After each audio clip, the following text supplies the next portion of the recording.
Hello and welcome to Whose Story, Whose Voice. My name is David Olusoga. I'm a historian and a filmmaker, and I'm joined by a panel of established filmmakers and broadcasters to discuss the relevance of who is telling the story, both from their own perspectives and also more broadly as well-known filmmakers and authors. They're here to discuss how background experiences, identity shape the stories that we hear and the stories that we want to tell. The session structure is as follows. We'll have a panel discussion that will last for about 45 minutes. Then we'll open it up for questions.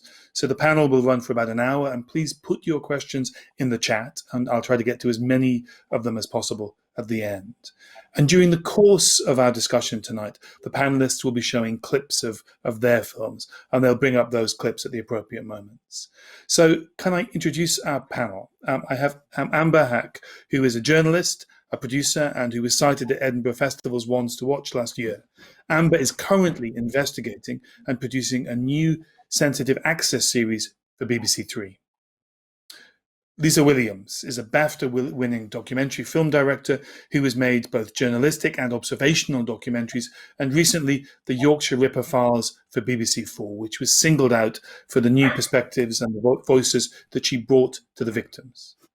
Vanessa Engle has been making documentaries for the BBC for over 30 years, and she has been nominated for a record 8 Grierson Awards.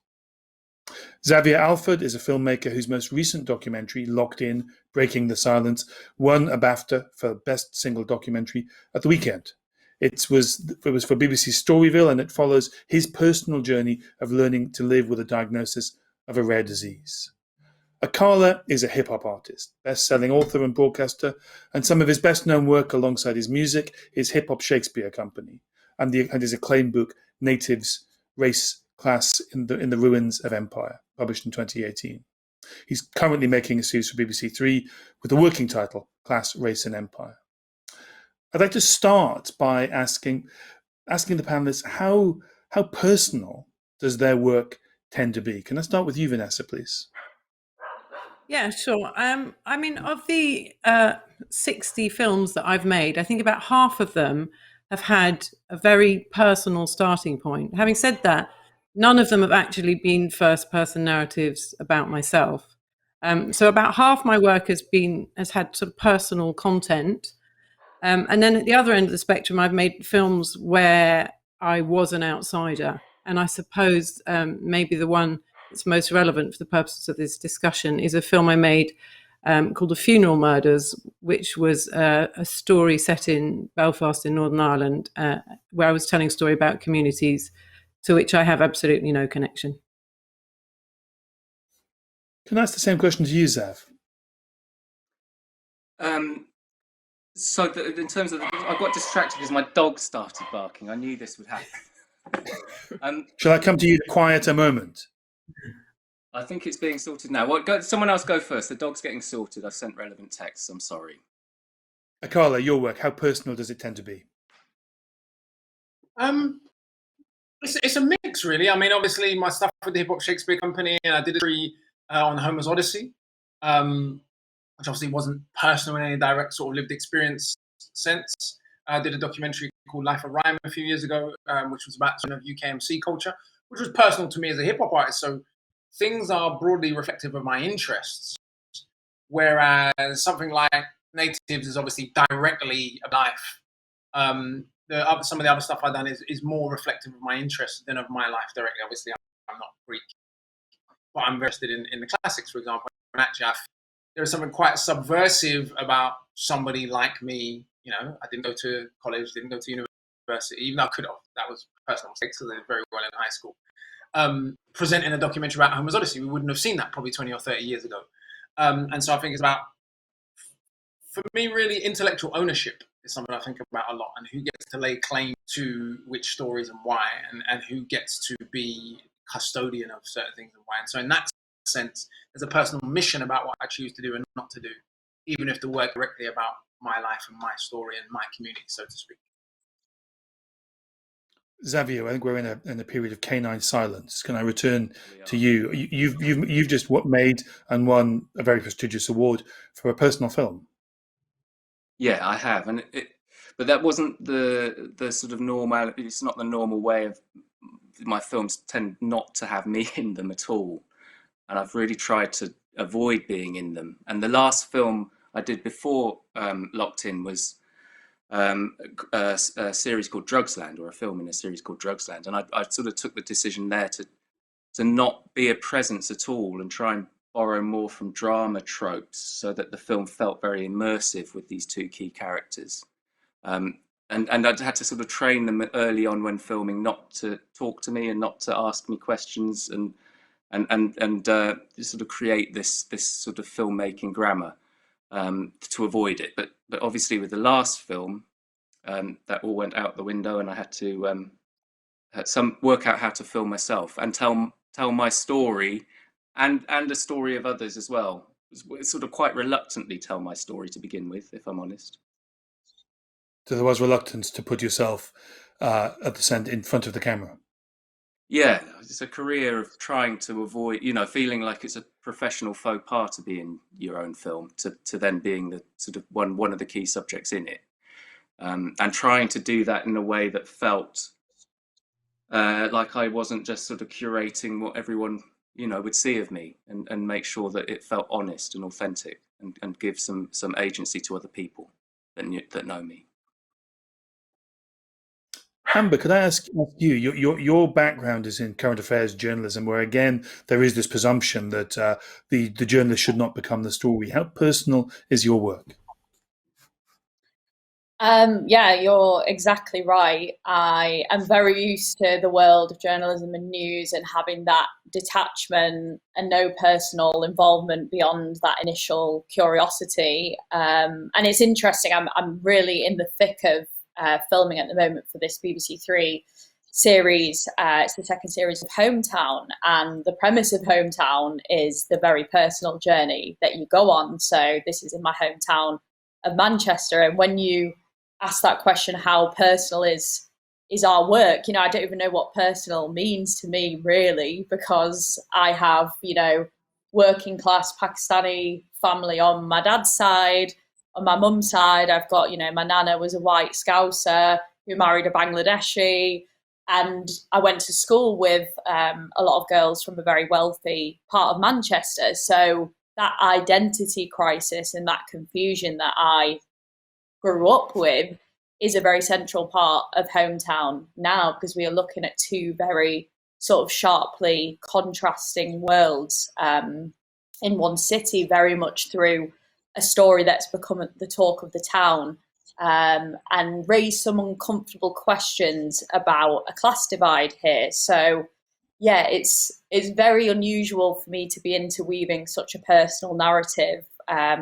People I've grown up around, my experiences of growing up here, but there's also the me that no longer belongs here, and the journalist who has to come back and ask very difficult questions. So it's amazing, the person element, but also very challenging. And I think you always feel such a strong sense of responsibility when it's your hometown, and uncomfortable to sort of get it right.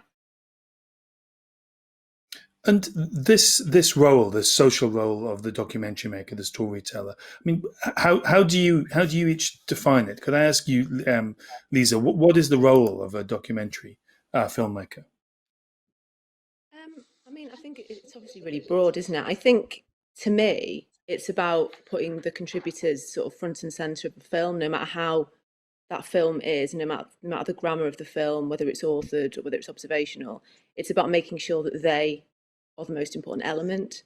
So obviously the Yorkshire Files was authored, but I was very, very conscious at all times for that authorship to not take over the films and not take over the story. I always wanted to sort of embed it as much as possible in the interviews and make sure that the contributors told the bulk of the story, really, and they had as big a voice as possible.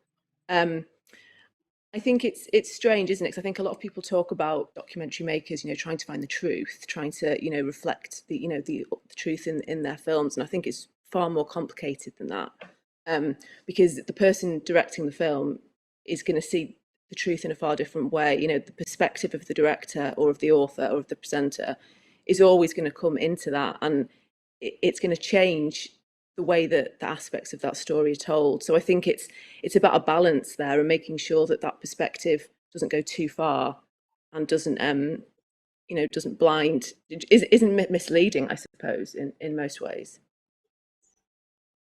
And Vanessa, how do you see the role that you've been doing now for 3 decades?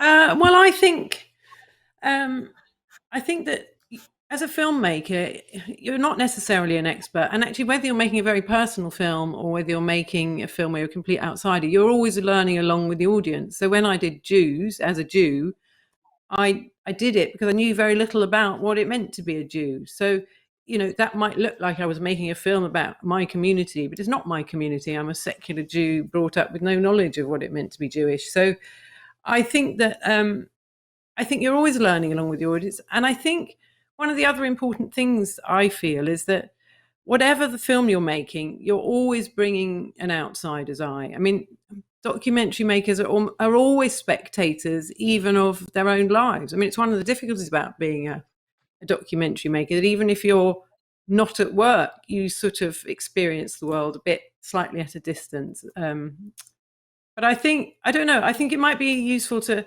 play my clip here, because I think it raises some issues about that insider outsiderishness. That was the clip I was hoping you were going to play, Vanessa, because it was early on in the film, and it puts the stakes quite high that this is a very difficult subject and that you've put yourself as a filmmaker in the center of it. But why choose subjects that are so difficult? Why do that to yourself? Well, I think it's fascinating. It's very interesting walking into a situation as an outsider, and documentary making is, it's an incredibly privileged profession because you are always learning, and so you don't always want to be just navel gazing. The joy and the privilege of the job is you're always learning about different things. And I think that it's very reductive, obviously, to imagine that you can only make a connection with people who resemble you. And so in that sense, you can go anywhere, that you do have a passport to go anywhere. There's then a political question about whether that's appropriate. And it's what Akala's saying. There's also important questions about who should or shouldn't have the authority to tell a particular story. And that's where it gets complicated. And I think that's why this is a very current conversation. But in terms of my own creative journey, it's a joy to be able to go anywhere, and hopefully without being tone deaf. And obviously the reason that I put that at the front of the film was because I realized it was a sort of inflammatory situation. Everyone all the groups in that film had very partisan opinions, and that it was it seems to me the intelligent thing to do was to flag at the outset that I knew I was walking into a minefield. Thank you. Vanessa, I think you've taken us to the very heart of the issue. Is how much does it matter?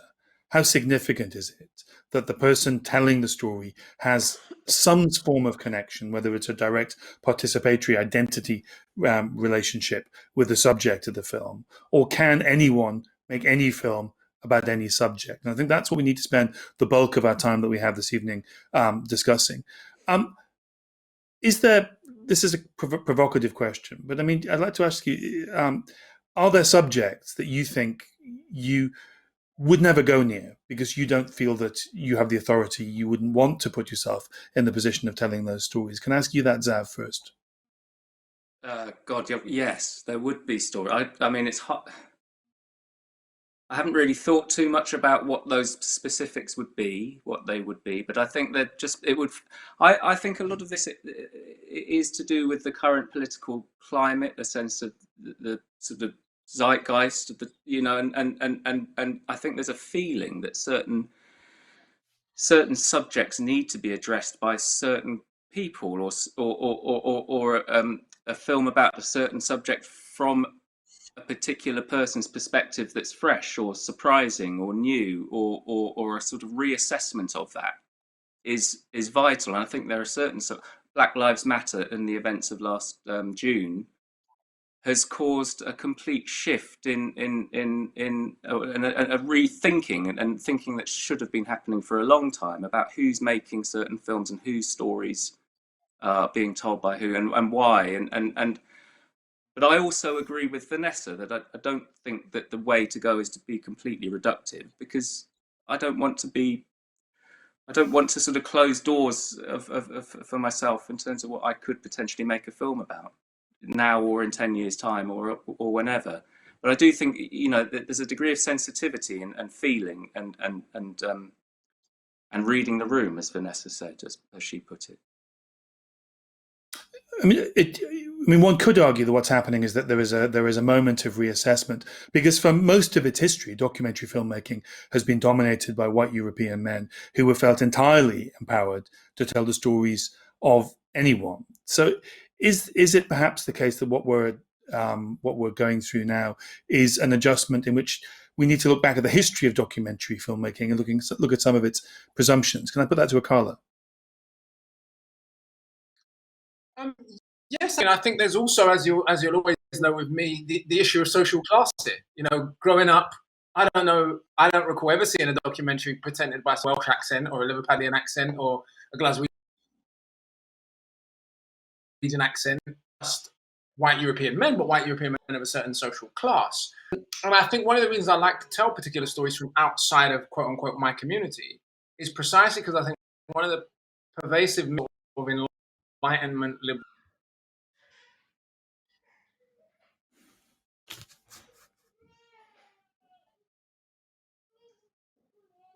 was we lost Akala there. We lost you there for a second, Akala. Okay, sorry. Can you hear me again? Yeah.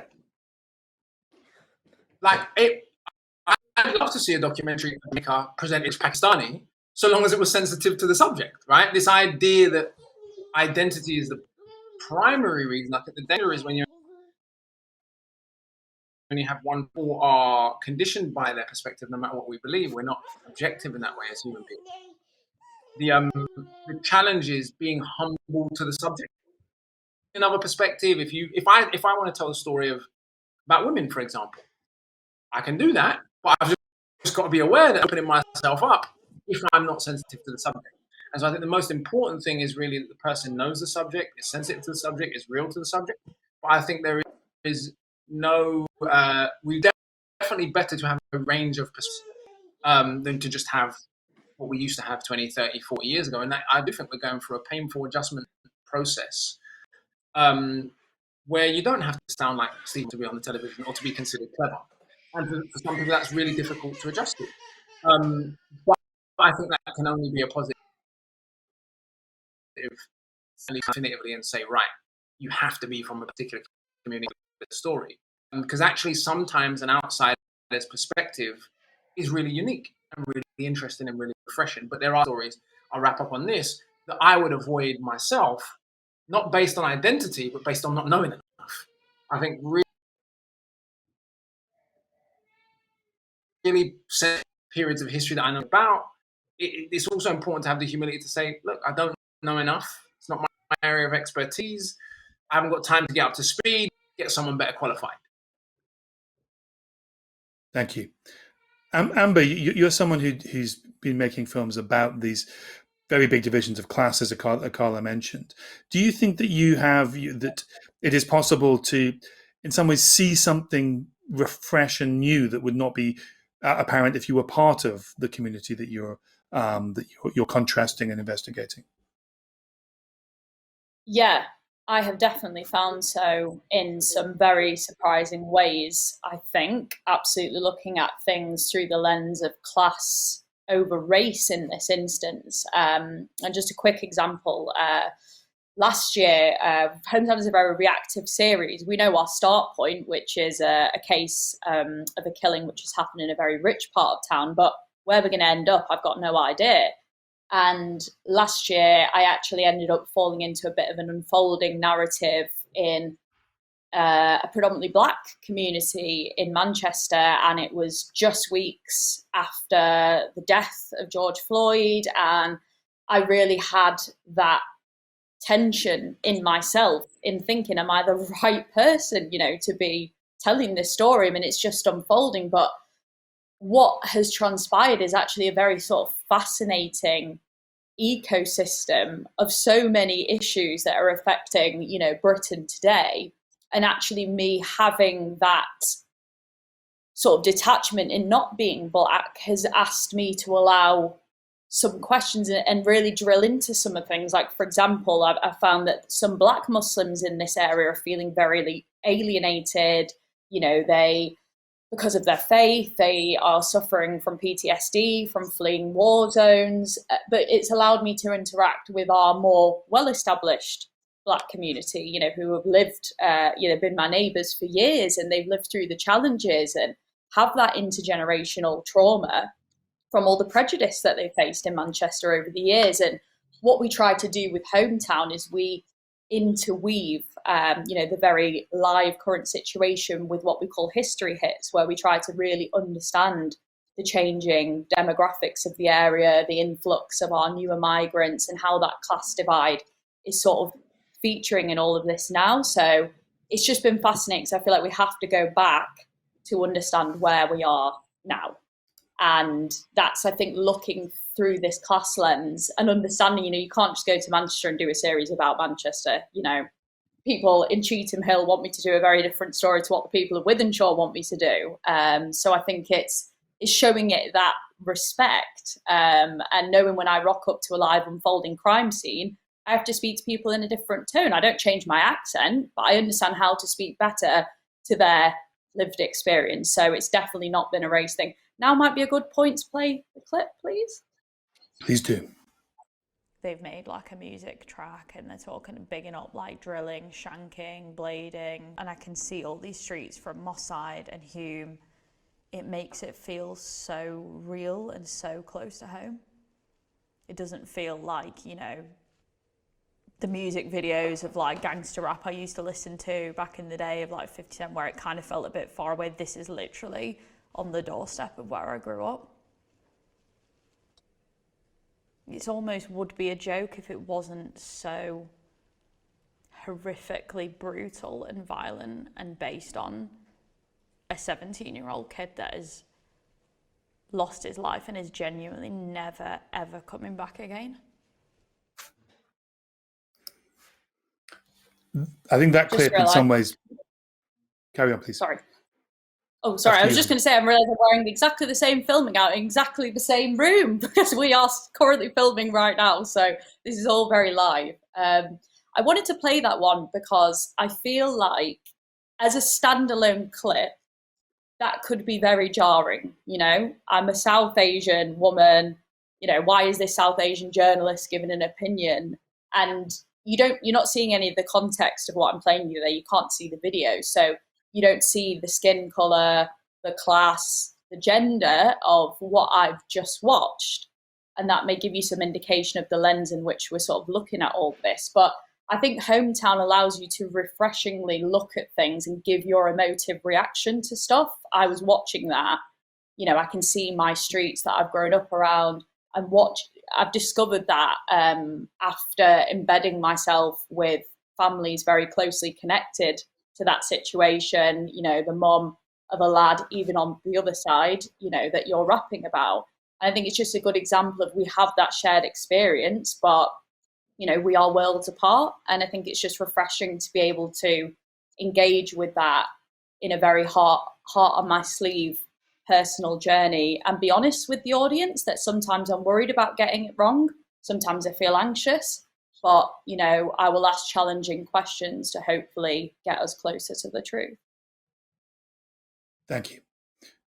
I mean, we work in an industry, television, that is dominated by entertainment. Most of the money goes into entertainment, but documentary never seems to go away. It goes out in and out of fashion. We're told it's out of fashion when people still want to watch it, but the audiences are always there, and the audiences are always there for really difficult subjects. And that kind of raises the sort of next question: is why is a filmmaker engage in these extremely traumatic subjects from the past and from the present? Could I put that first to you, Liza? And I'm thinking here, obviously,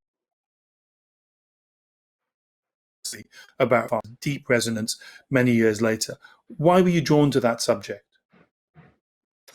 Well, I think making TV is hard, and I think you want it to have some kind of meaning. You want it to be important in some way. You know, it's really important that.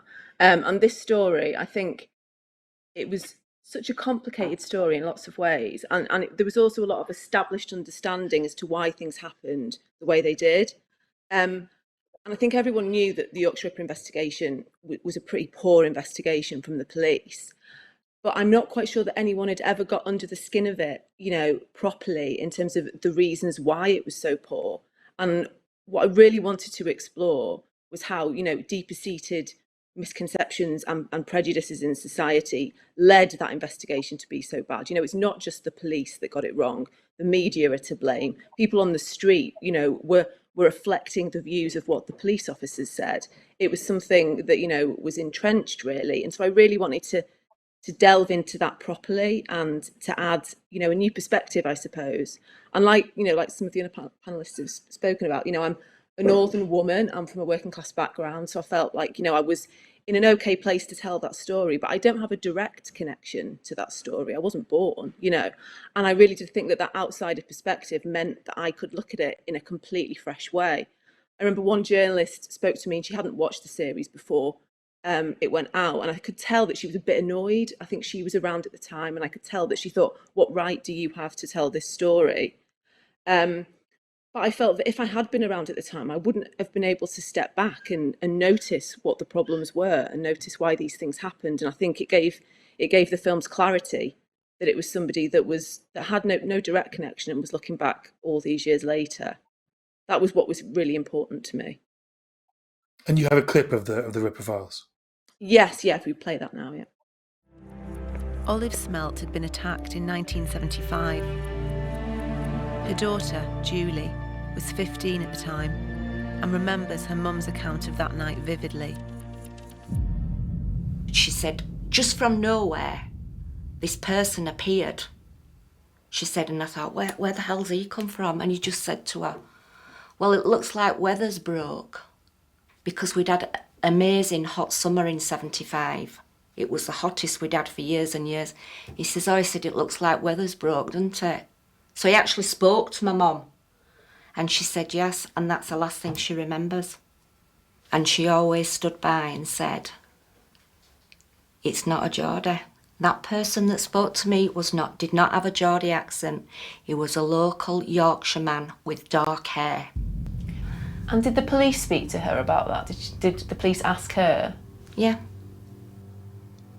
So the police had asked her and she told them that it wasn't a Geordie?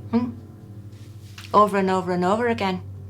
Well, I'm telling you, that's not the person that spoke to me. And they didn't listen to her? No.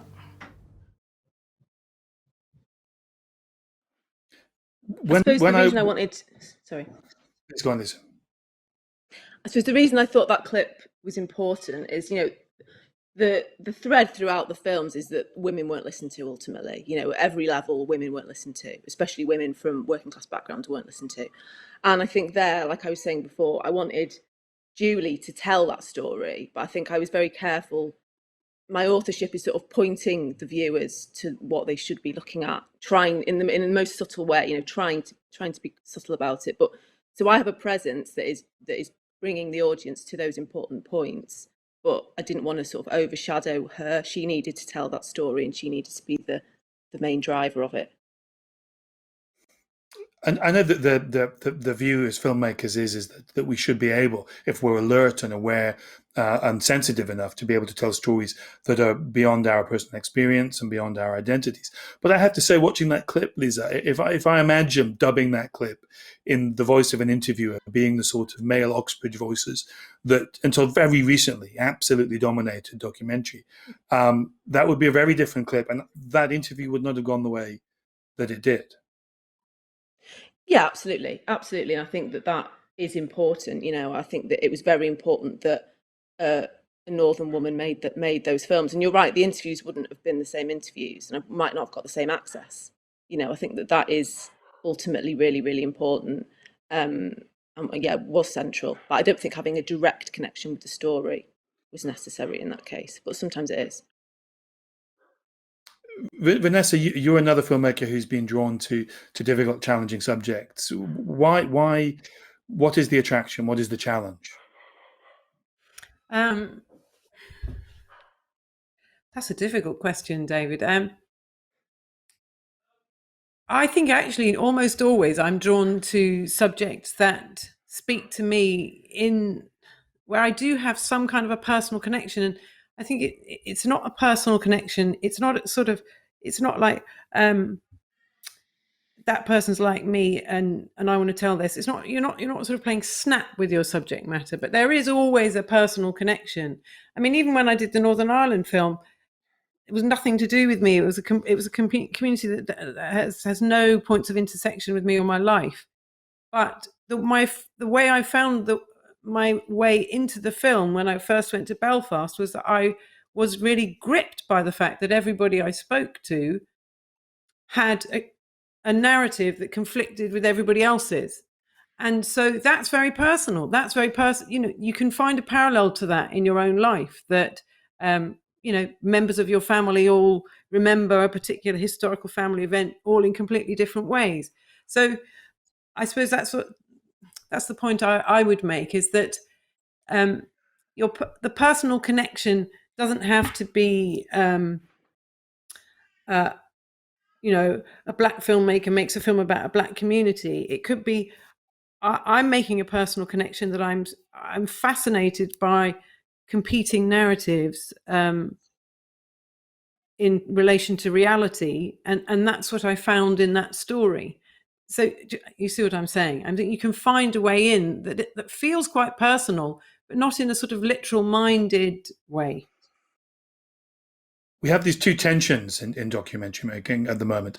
This belief, this increasing view, quite right in my view, that we need to at least be able to connect in a thoughtful and self-critical way with our subjects, but also that we have to have the detachment to remain accurate and dispassionate. How do you navigate those tensions? I mean, let me put that to you, Xavier. How do you manage to sort of be immersed in a subject and at the same time be able to step back from it? I think that a lot of that comes with time and skill. Actually, it's something that you can practice. When the kinds of films I tend to do is I'm looking for a situation that I want to be immersed in, but also be at the periphery of and ignored often. It's that sort of skill of, when you do use small camera, think about how you're shooting it, where you're going to be. All of those things are going through your mind, and I think that can help. My degree, I went to university and studied anthropology, and I sort of had this general fundamental belief that all humans are probably more similar than different, and there are certain key fundamental, things that happen that are human, that we all experience. And I think what Vanessa was sort of starting to touch on there is that we all have those connections with people. If somebody you're filming from a completely different background has a child the same age as you or something, you have a very deep connection effortlessly. And I think it's about finding those connections. The film I just did, I examined myself and examined what it is to have an illness, but I was also examining a very specific illness that affects different people in very different ways.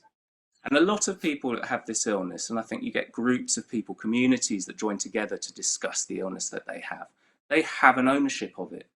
And even though I had an illness related to it, I didn't find any different. I was more connected to them. I didn't feel that. Because they were going through their experience of it.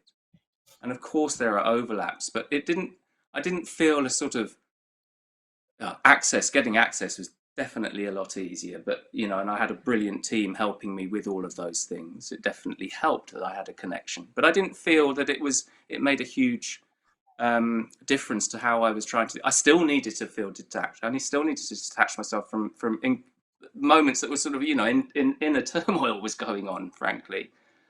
But I always think the camera is like a shield of steel. That's how we're able to film things that are really difficult and really traumatic without being traumatized. Actually, we should all be more traumatized than we are, I think. And that's what, at the very, very beginning of making this film, I thought, well, I can tackle these really hard, personal, confronting situations, I have a camera, and after years of, I can get through it and then break down later. The difference was I filmed myself breaking down later as well, and that was really hard. But harder than all of that was then watching it. I couldn't do that. I had to rely on other people to watch some of that stuff. But yeah, that's how you immerse yourself in the subject, and you have to think creatively. You know, how can you film yourself? How and also get other people to ask you questions. You know, and so have these negotiations until you find something. But I think we're all similar. We're all more similar than we realize. We're all linked, and I think that's why it's ultimately possible to make a film with anyone about anyone. But it doesn't always feel like the appropriate thing to do. And it certainly shouldn't always feel like the appropriate thing to do. And we should be having that discussion, as we were talking about earlier. Let me put a point to the panel, which I think is about the way we frame these discussions. I mean, this discussion about how connected to a subject documentary makers need to be effective to do their job, whether they need to be immersed in identity terms into a community or not. The other way of looking at this is, do communities, do the subject of films react differently to filmmakers who share their identities or their experiences? Do you get a different sort of response, a different interview based on who you are and how you relate to the subjects? We just watched Lisa's interview. It's very hard, I personally think, to believe that somebody from an Oxbridge background, male, the sort of people who used to have exclusive right to make documentaries, would have got that same interview. Let me ask you, Amber. Do you think that you being you helps you to put people in a position where they will tell stories that they might not tell somebody else? I think increasingly so in the experience I'm sort of living through right now, where it isn't the detached journalist me, it is, you know, me doing this very personal journey back home. I think there's something fiercely Mancunian about how we talk to each other. I don't know what it is, you know, and I think being able to interject humor into things, you know, light and shade. No matter where I go in this city, football seems to come up as some kind of like commonly shared language. And, you know, there's just these, it just knocks that sort of the barrier down. And I think the warmth and the nostalgia when you're, you know, talking back about your memories from this place come up. But I'd be lying if I said it hasn't changed, in the sense that I'm also having to tackle this, you know, the resistance to the media and the resistance to us trying to do what we do. Well, you know, I'm spending time in one community that is quite untrusting of the media. They feel there's been just so much negative stereotyping that they've had to carry the weight of, you know, the burden of some of those labels in our city for so long. And I've had, you know, we'll just rock up to scenes never knowing what we're gonna get. And I've had people shout in the streets at me, you know, you're not our friend, don't talk to her, you can't trust her, she's going to twist your words. And rightly or wrongly, I start a bit of a Barney. I'm like, hang on a second, you don't even know who I am. Let's at least give me the chance to explain to you what I'm up to. And if you want to have a go at me, do it, because that is important for me to hear what we're getting wrong, you know, and let's break this fourth wall. And I think the more transparent you can be with the community about what you want from them, and you know, I'm doing this very much through a class lens, where I'm equally going to a very rich and powerful part of town where people don't want to talk for different reasons, you know, and there's a lot of status and not wanting to rock the boat, and they've got more to lose apparently.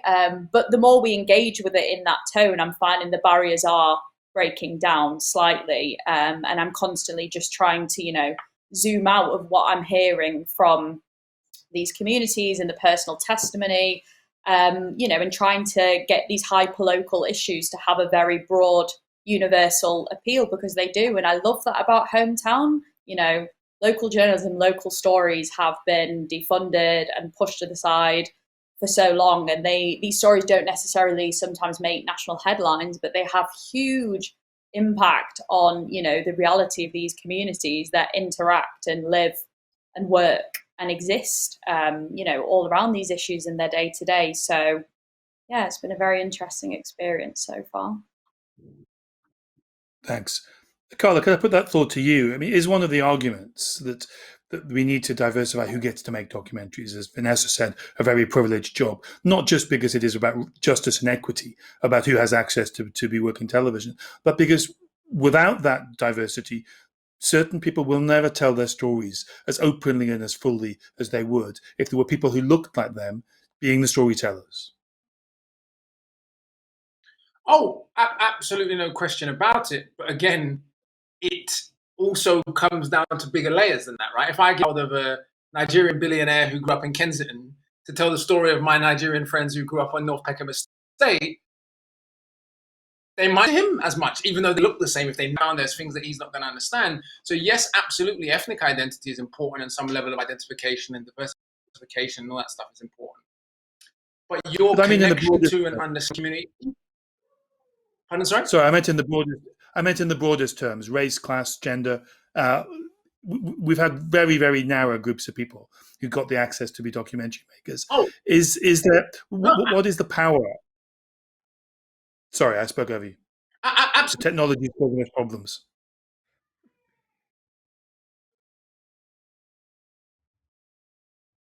It's true and less authentic story. When we don't allow people close to a story, it takes a really, really skilled person to get the same level of detail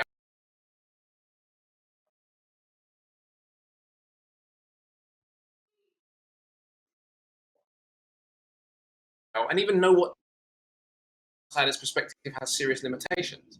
If I have a group of young men from a similar background to me, maybe their life hasn't panned out that well, I do a lot of work in prisons, for example, I see very clearly the one always relate to me.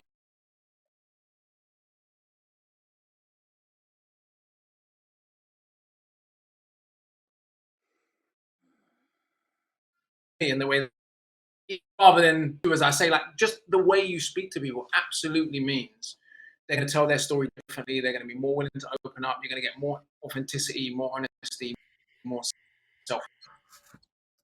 For that and quality of the presenter necessarily, we should be very, very careful about who tells what story, because it is certainly going to affect what and how good that story is. And I think the key word here is authenticity, and I think humility. For the story to be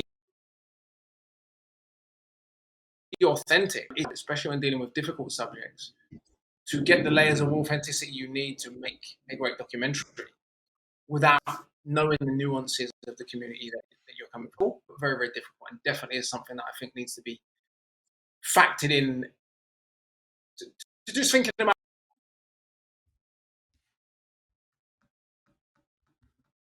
what you want to get at the or think about community, then you should be really, really careful about tell that biography and who is asking the person the questions. Absolutely. Thanks very much. We are almost bang on 45 minutes, and I'd like very much to open up to questions from the audience now. So please submit your questions if you haven't already via the chat, and they're going to be fed through to me so that I can ask them directly to the panelists. Please feel free to ask questions generally to the panel or to a specific panel member as you see fit.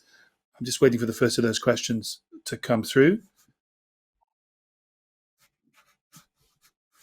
While it does, let me ask one of the questions that I have on my list that that I'm very interested in is, each of you, who has been your inspiration in the work that you've done? Who is the person who you saw doing documentary and you thought that's what I want to do? For me, it was Adam Curtis, not his famous films, but he made a very brilliant series on the Second World War when I was at journalism school. Amber, how about you?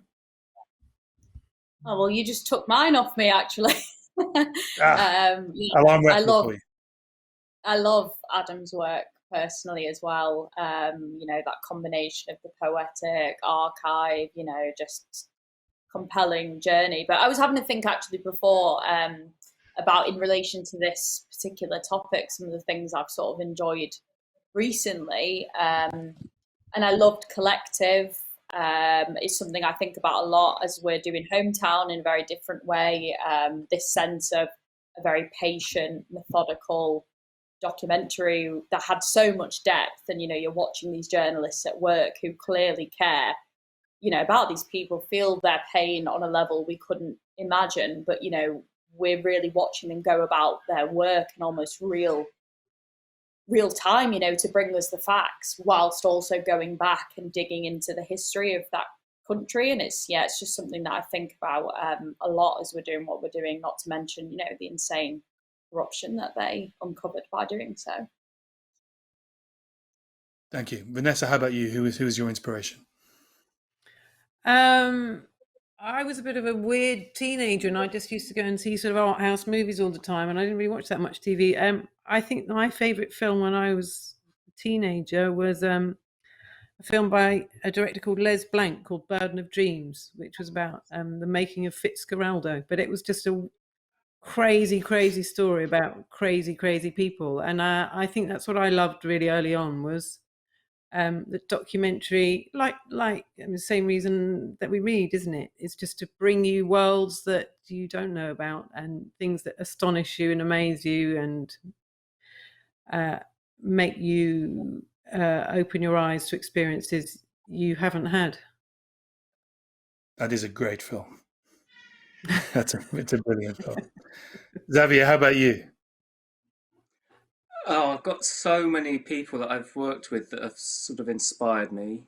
And but Daisy Asquith, I remember my first job in TV. I worked at a company called Windfall, and they sort of specialised in science films and things, which was great. But there was a woman there called Daisy Asquith who had a camera she kept locked in a cupboard, and I wasn't allowed to touch it.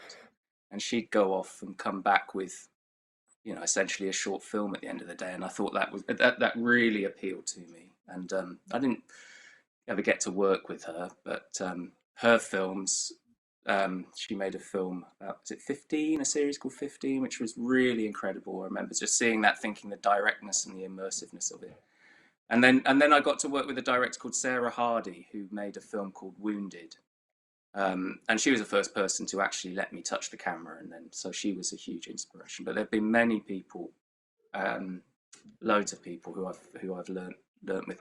And then Verna Herzog, I suppose, quite recently has become, you know, I've become fascinated with him. I've become fascinated with his movies as much as his documentaries, because he seems to use documentary in his movies in a you know, that you could take whole sequences of his movies.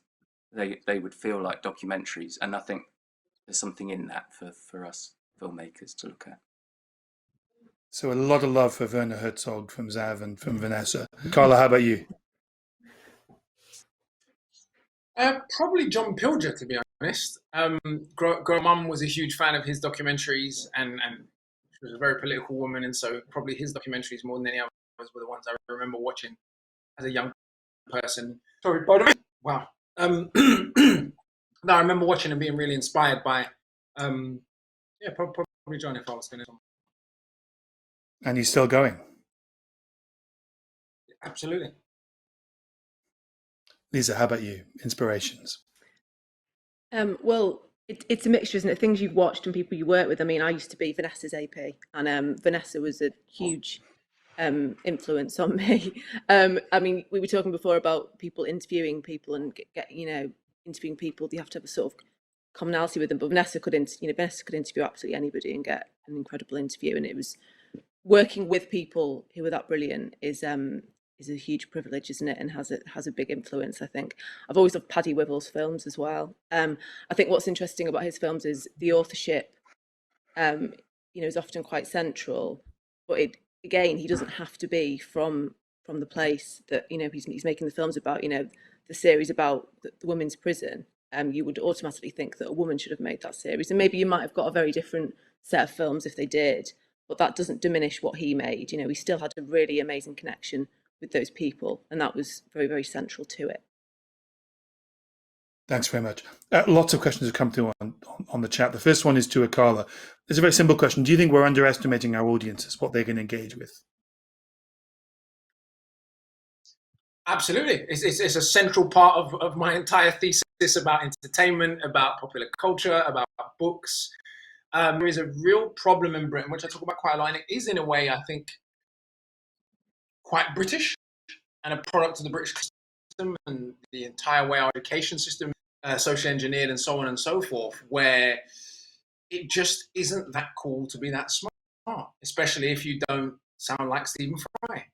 having worked, and I'm not picking on Stephen Fry, by the way, he's a very bright man, and that's not personal to Stephen, but having taught in 20, 30 countries around the world, I've been in Senegal and seen young boys on a lamppost on a Friday night in Senegal. They have no electricity. I've been in the ghetto, some of the worst ghettos in Kingston. When I've asked kids when they want to be when they're older, by the way, there's army tanks outside the school, a violent neighborhood is, the first boy put his hand up and said, a marine biologist, sir.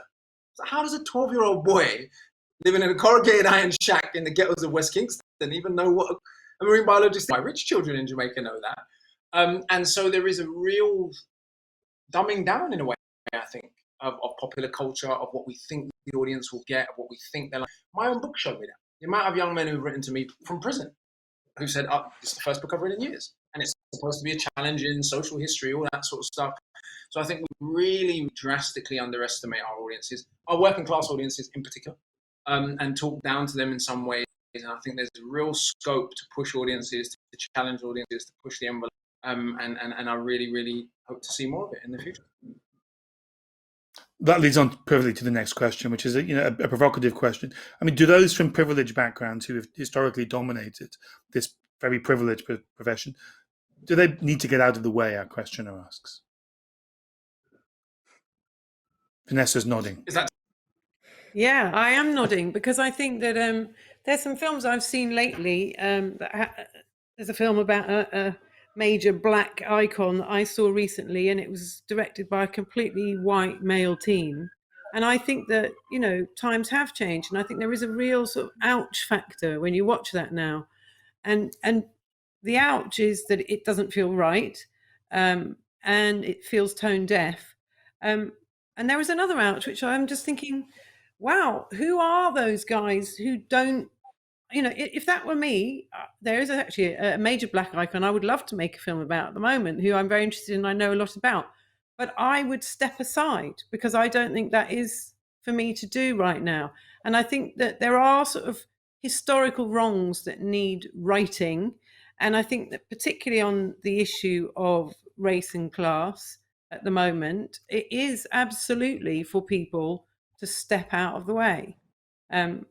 No question about that. And I do think also, I think we're having this conversation. I think it's complicated having a conversation. The conclusion seems to be that, that people who know their communities should be making films about those communities. I don't entirely agree with that. I think that's a bit too woke and right on for me, because I think that actually people of color, trans people, queer people, women, whoever it is, don't necessarily just want to tell their own stories. I know I don't want to just endlessly tell my own story. I don't think any of us want to just endlessly tell our own stories. And so I think there's two separate things here. There's a growing awareness about people who should step aside and where it doesn't feel right or appropriate because of what's taken place historically in the industry. And that will, in the short term, mean that whatever, trans people make films about trans, whatever it is. But I think that what we're looking for in the future is something a bit more ambitious than that, which is if the industry was much more diverse, and there were all types of people represented in the industry, which I know is a bit utopian and we're nowhere near that yet, then the fact is everyone and anyone should be allowed to make films about anything. I think, to me, that's the goal. I don't think I'm not really aligned with the goal that that we all just stick with what we know. I think that would be a loss. We're getting towards the end of time, and as chair, I sort of get the privilege to wrap up. I mean, this conversation has reminded me, if I may say, of others I've had in other sectors that I work in, and I think it often comes down to this feeling that we have that we need to, if certain people need to step aside, that certain people can only tell certain people's stories, is in part a reflection of our historic failures. It's in part a reaction to the fact that things haven't changed, and we wouldn't feel this way if our industry, of its own volition, without being pushed and pressured, had made these changes about inclusion and diversity decades ago. I still think there is a great value in people from outside of communities making films. I personally would not regard it as an amazing recommendation if a film about Scientologists came with the guarantee it had been made by Scientologists. I would much rather watch Louis Theroux's take on it. So there is a value in being able, as filmmakers, to go into worlds we don't know and take audiences with us. But as Vanessa said, to be able to do so with awareness and to have scenes like that rather wonderful scene Vanessa showed us earlier, where she allows someone to point out all of the dangers she has put herself into. So these conversations are not unique to documentary. I think what they are is an artifact of a society that is very late in the day beginning to recognize the inequalities, the structural inequalities that were always there. This conversation needs to and will go on and on. But for tonight, I'd like to thank my panel, Amber, Liza, Vanessa, Xavier, Akala, very much for discussing these issues. Thank you also to the audience for giving us an hour of your time to discuss the complicated ways in which this complicated but wonderfully powerful medium is turning its forensic gaze on itself, quite rightly and about time. Thank you very much for your time. There's much more to come at the Sheffield Documentary Festival. Good night.